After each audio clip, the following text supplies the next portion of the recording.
boards. So aside from the MBAs, aside from the papers, it was always a question of what is your former boss saying about you? What are your current teammates saying about you?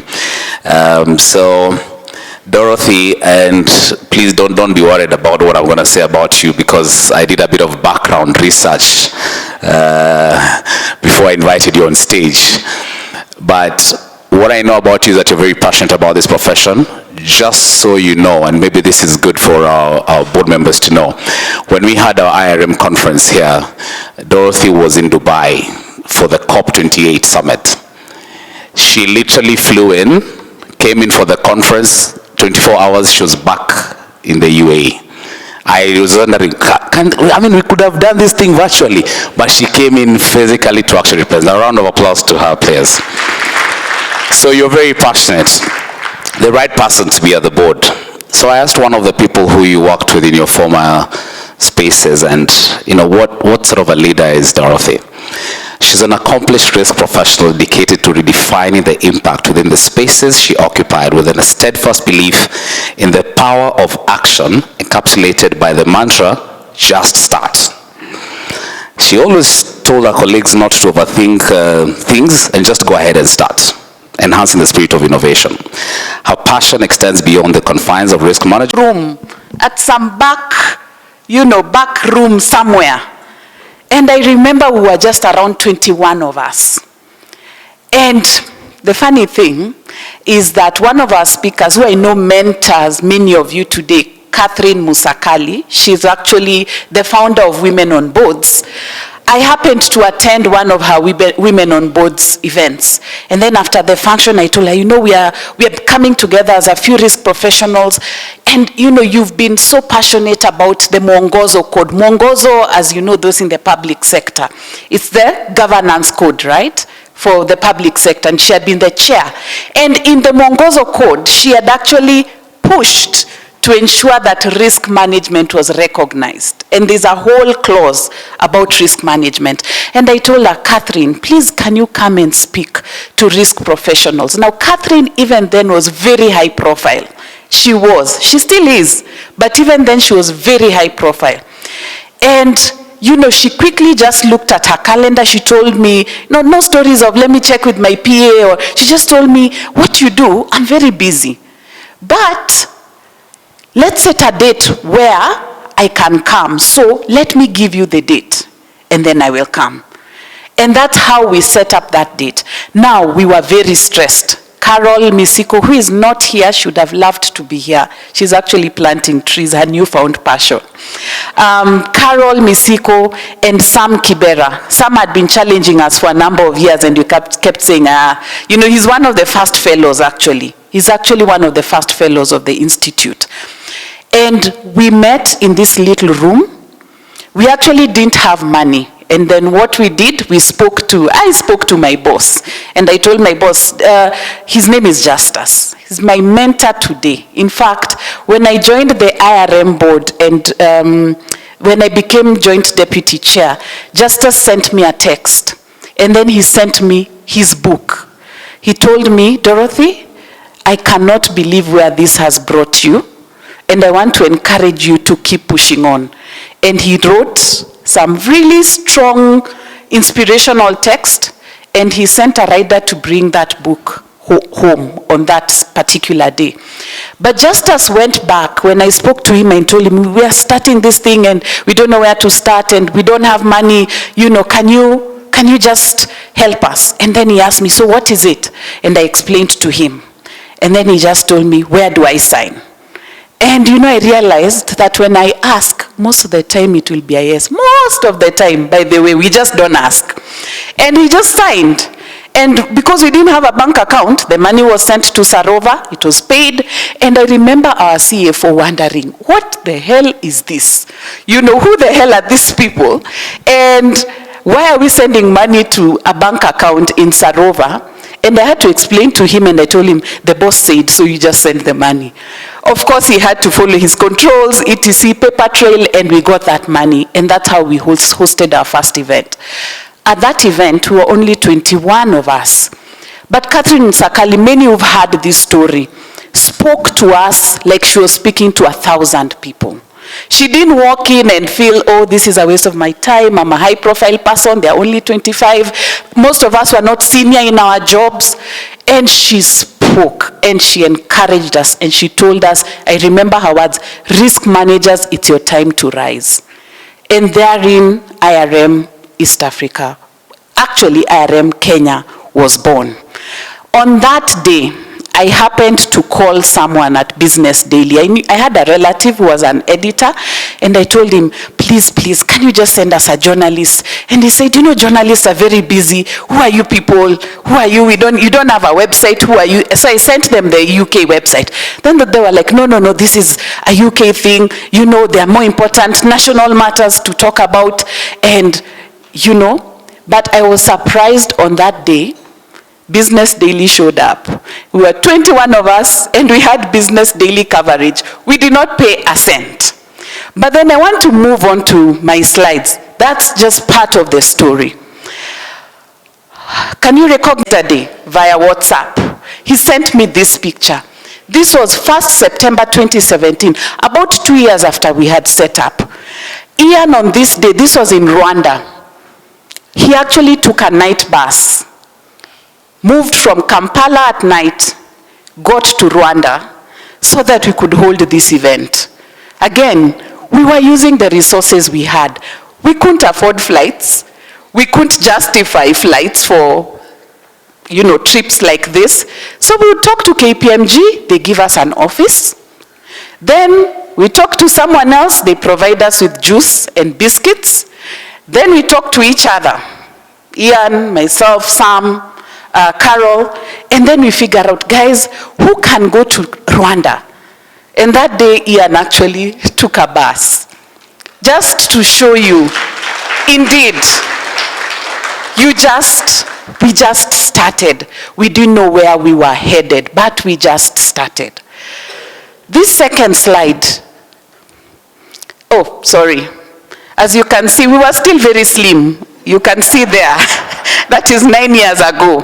And that's the Business Daily feature. That's Carol, myself, and Catherine Musakali. And I really cherish this picture because I remember on that particular day when we were talking to the IRM and we were telling them, look, we need cake and we need confetti and we need, you know, fireworks and I remember being asked, no.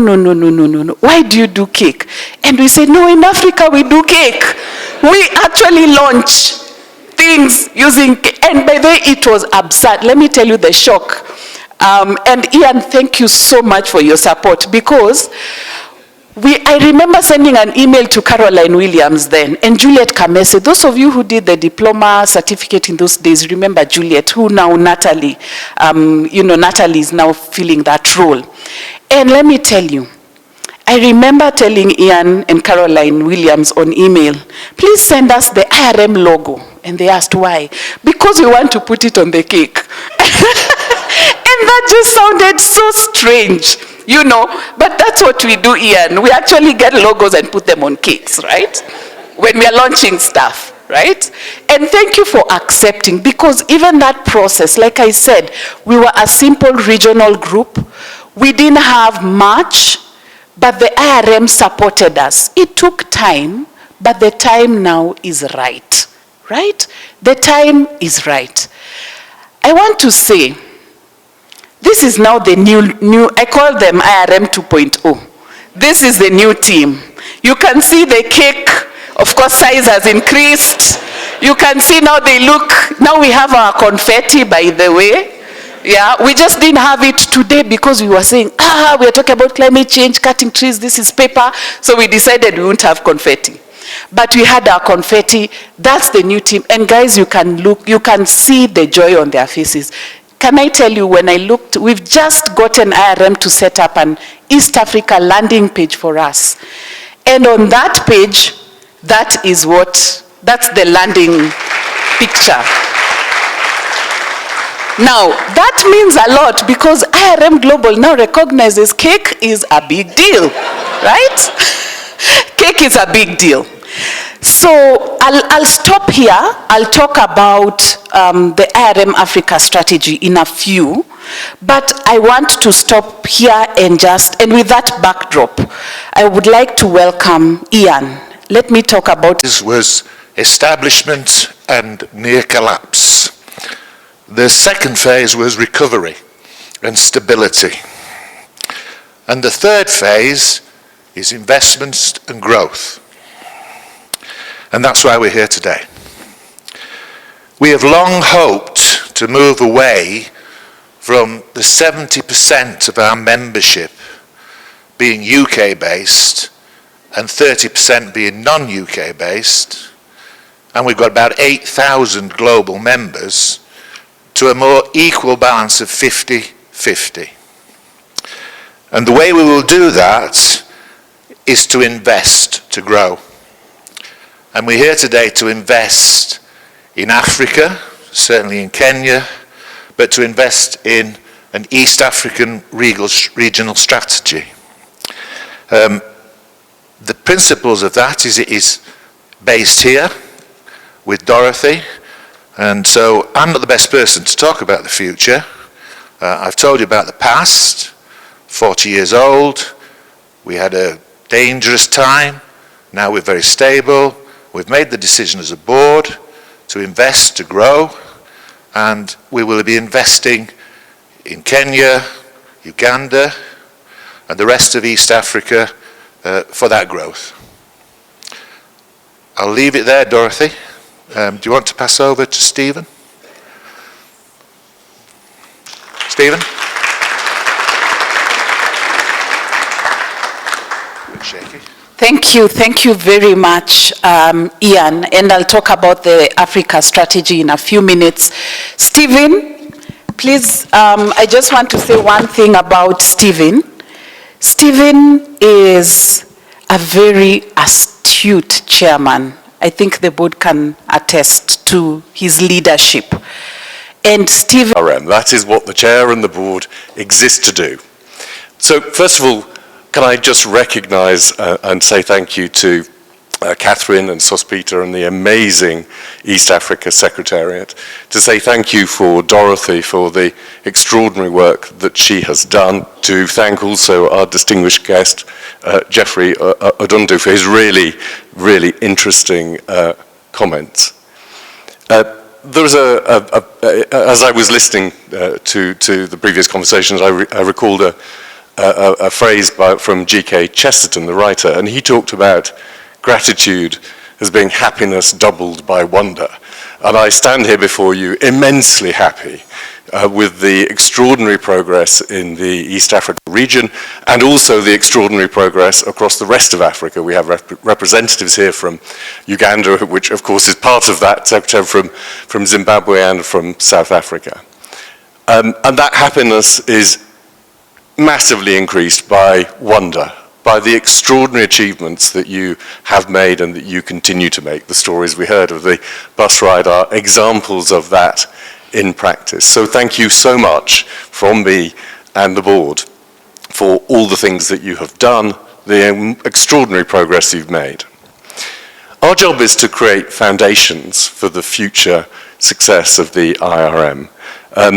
Our distinguished guest talked about 55, becoming age 55, and that as a point of significance.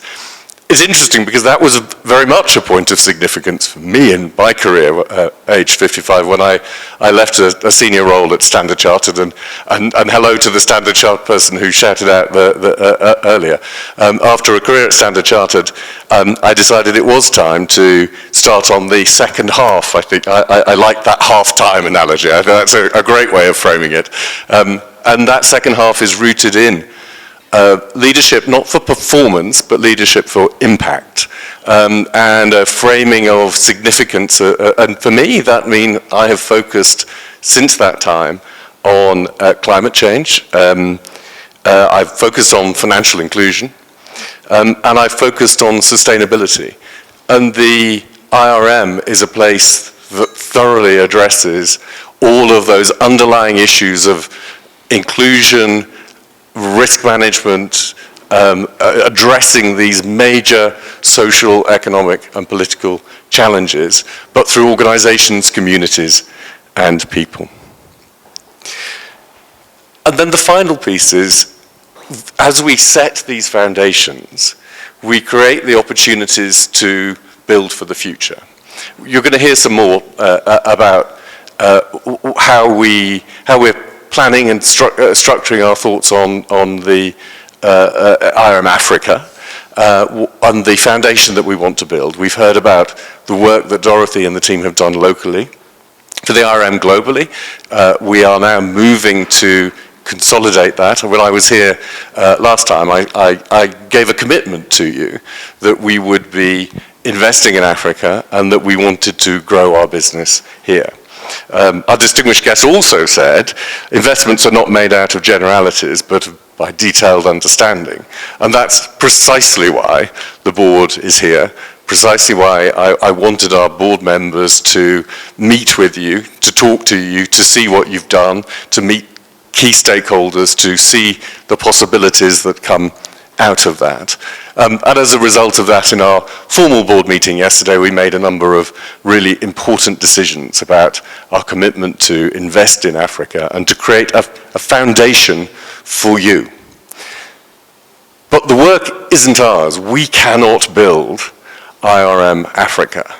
We don't have the expertise, we don't have the context, we don't have the detailed understanding. What we can do is create a foundation for you and create space. We can help you to think about how you take the purpose of the IRM, you drive it into impact and you drive it into growth. And it's now for you to collectively imagine the possibilities that come from that, and we will support you as you act to grow risk intelligence, cultures of risks, risk professionals, Carol's point about the wider community of people who are dealing with some of the most difficult and important challenges of our time. Thank you. I'm super impressed, and thank you for the invitation and the opportunity.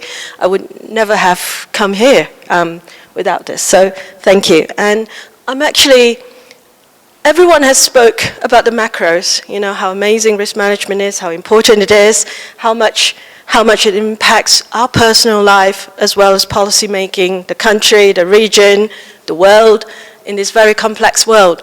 But I wanted to share kind of like my own experience perhaps on risk management, because I walk the talk. I have done this for 3 decades. I look young, but it's because of my genes.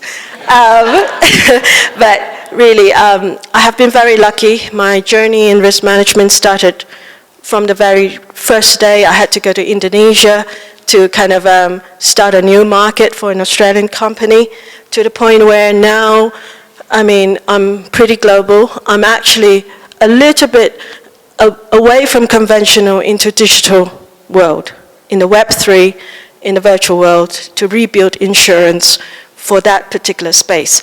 So, you know, that's still a lot of journey there. I mean, my current work is with the AI guys, with Sam Altman in OpenAI and Google, to kind of build and rebuild where our kind of like risk management structure, our businesses, and how we do things with the new generation. So there's a lot going on. There's a lot of uncertainty. There's a lot of unknown, and that is risk.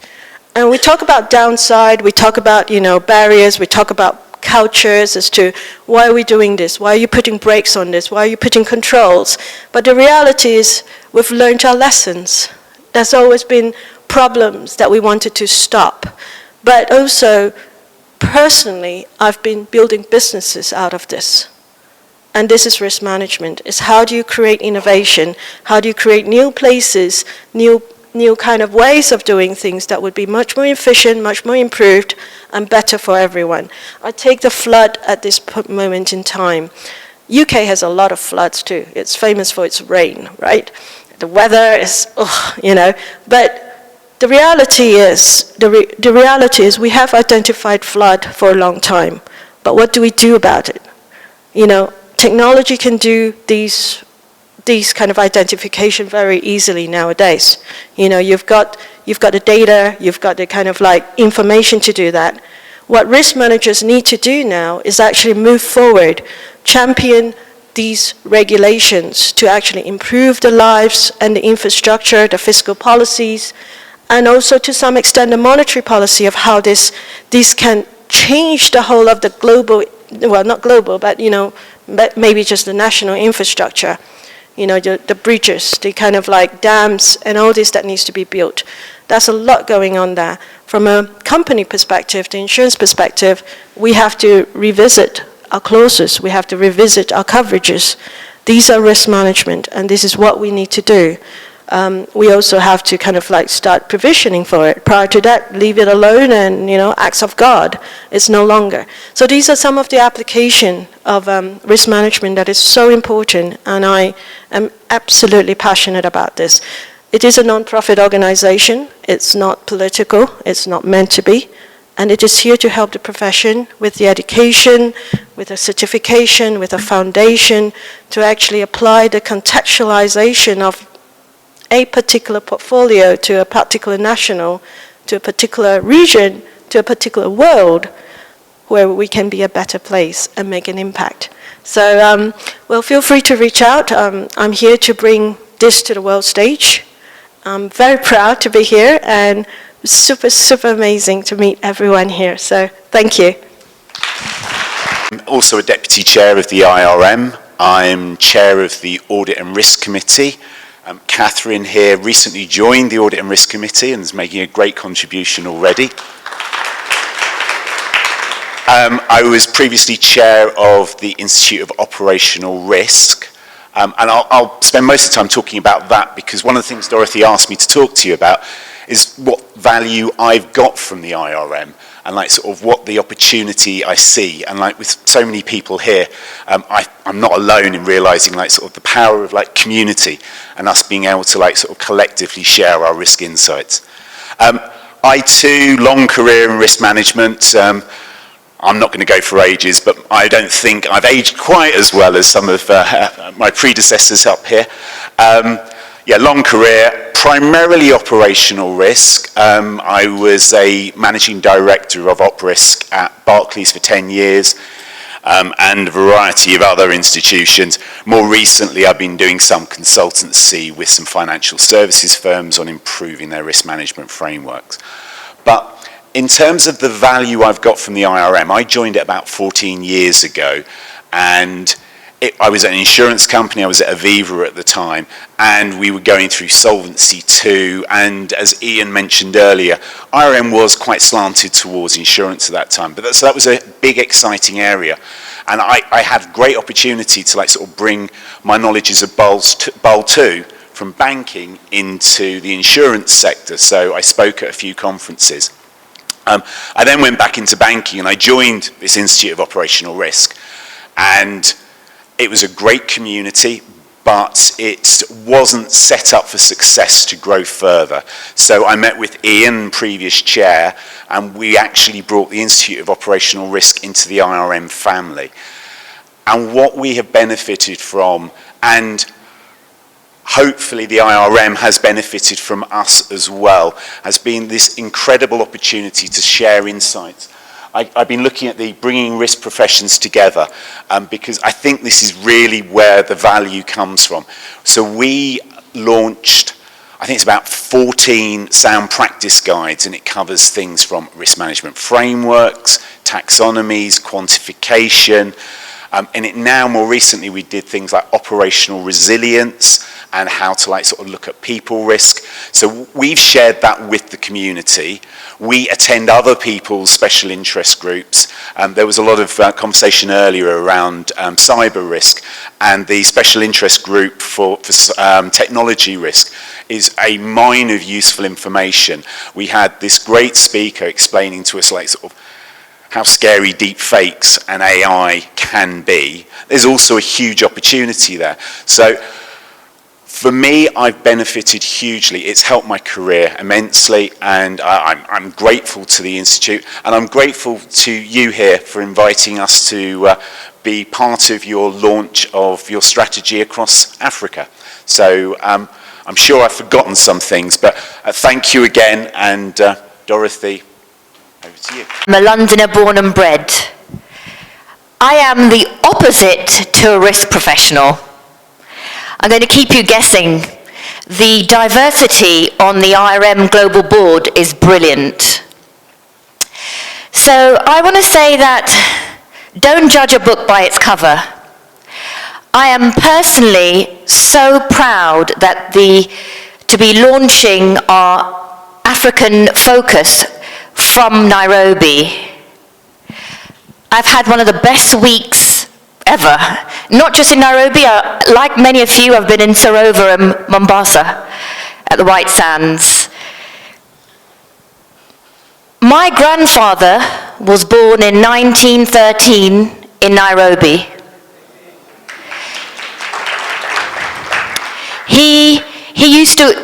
Then my mother was born in 1957 in Mombasa.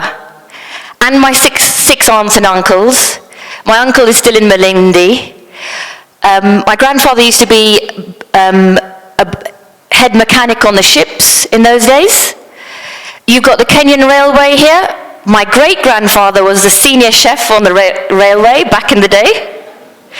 So my family helped build Kenya, and so I'm so happy. This is my first time here. Can you believe this? Thanks to the IRM. I'm new to the board. I didn't bias them to come here and do this. So I'm so proud to be here. I'm proud to be hearing people speak my mother tongue everywhere. And honestly, Dorothy is one of the most impressive human beings I have ever met, full stop. Full stop. So what is the opposite to a risk professional? I am a technology entrepreneur. We run off cliffs. So I'm all about growth, innovation, and my life has been spent on specifically technology applications to the environment and to society, particularly digital social impact solutions in sub-Saharan Africa. Now, my day job is, I'm a founder and I run a technology business providing global location insights for ESG. So I've been here all week, and much to my surprise, I thought, we're going to be talking about accounting, risk. Actually, every meeting, the fashion on everybody's lips now is ESG, climate change. So I'm so excited to hear this because I'm a scientist by background. I am an earth scientist, a geophysicist and geologist actually. So you can see I'm very different to a risk professional. So I have to, you know what, I also know a little bit about risk professionals, and I'm sorry to say this, but I hear you want to do the minimum necessary sometimes in your job, and you hear climate, you hear ESG, and you think, what is this science and technology? You know, what is it all about? Come on, I need to do my auditing, etc. Climate risk, ESG, societal risk, is financial risk.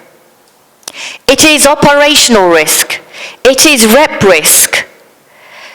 If you don't think it's going to hit the bottom line, how much has this extreme flood event cost Kenya? How long is it going to take you to repair?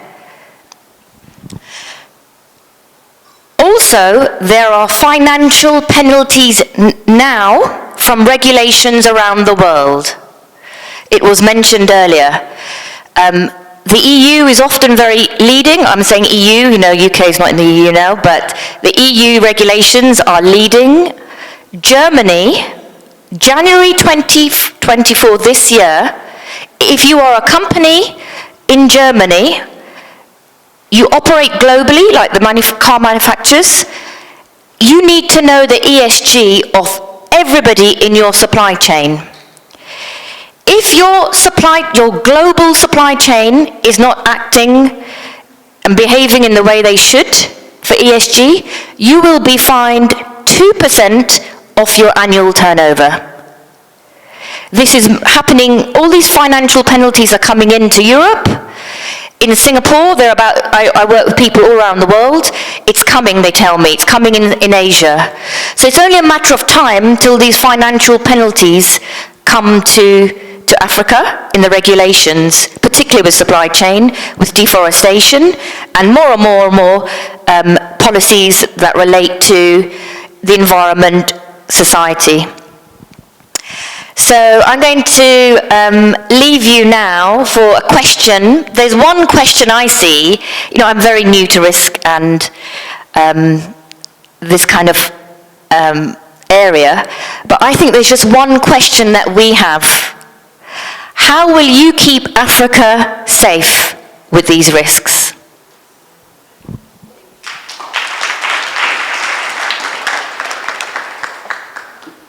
Now you see why I didn't want to say she's Kenyan, right?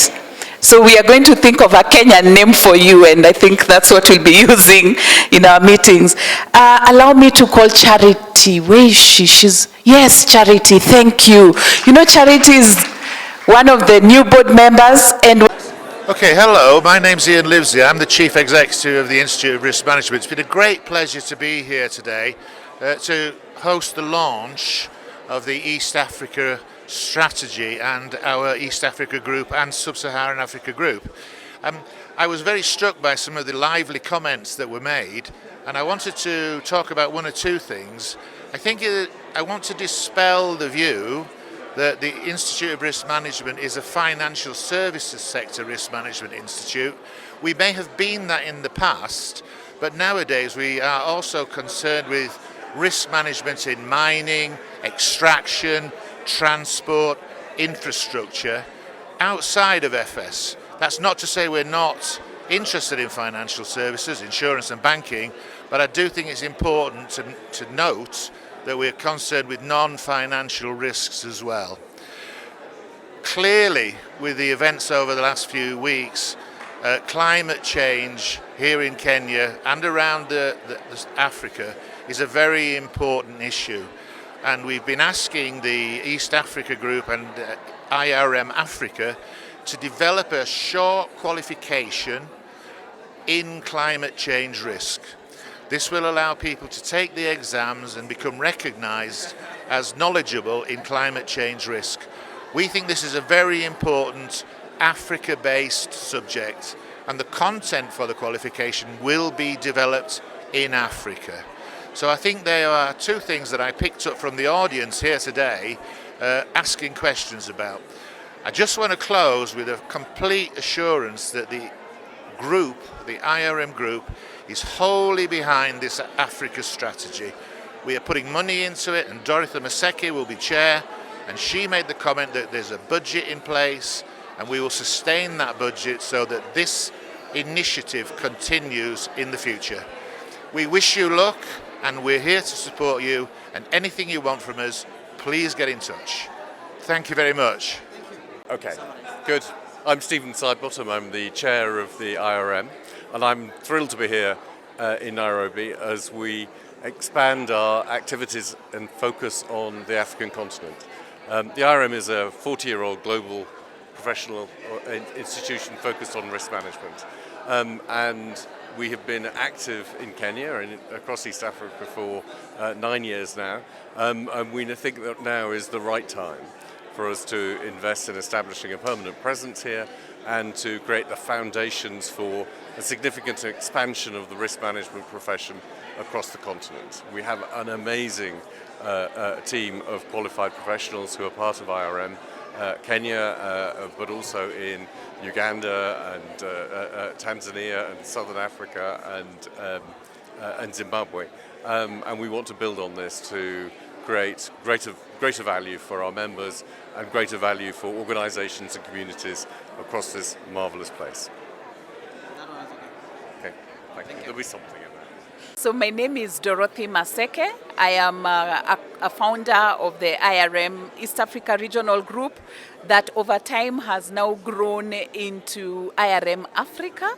And I want to mention that going forward, we have great plans for Africa and more importantly for the risk profession. So as you know, the Institute of Risk Management is a professional body, a global professional body. And what we want to do specifically for Africa is to make sure that risk professionals play their part within the organizations they work for, within the countries that they live in. And how we will do this, we will leverage on the regional groups that exist. So there's a regional group in East Africa, there's a regional group in Southern Africa, there's a regional group in Western Africa.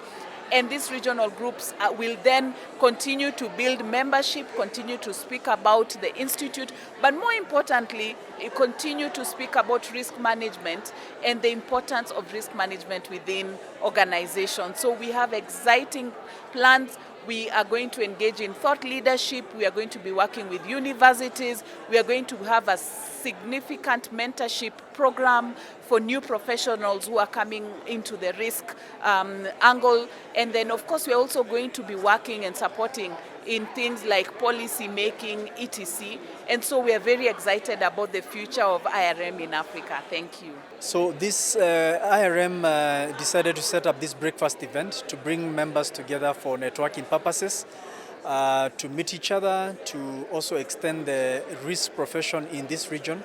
We had members from all over Africa grace in this event, from Zimbabwe, South Africa, Uganda.